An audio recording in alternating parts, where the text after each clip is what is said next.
Aqui na Índia, nós possuímos mais de 6 bilhões de habitantes e dentro de pouco tempo seremos o quinto maior consumidor do mundo. E em menos de 50 anos, vamos ultrapassar a China como o país mais populoso. Nossas principais religiões são o hinduísmo, o budismo e o islamismo.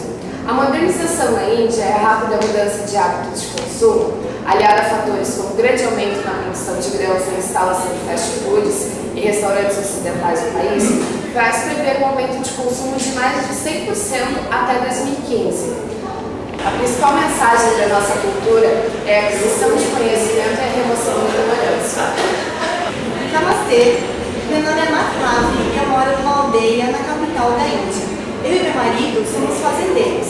A propósito, a Índia é a maior produtora de leite do mundo. Claro, nada mais justo, né? Afinal, a vaca aqui é sagrada, então não pode matar.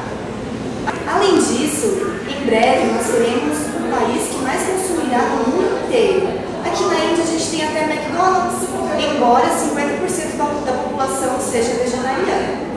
Meu marido se chama Harebaba, esqueci, eu não posso falar o nome do meu marido, até porque aqui na Índia é proibido. Eu falei o nome do meu marido apenas uma vez, é quando a gente se casou. Ai, Hare, foi tão lindo, o meu papa escolheu o marido ideal para mim.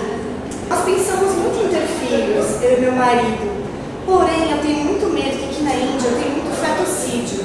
As mães grávidas, muitas vezes elas abortam as crianças sabendo quando elas estão grávidas de mulheres. Então, por isso, o homem é muito mais valorizado na sociedade indiana. A propósito, de cada 6 habitantes do mundo, 1 é indiano.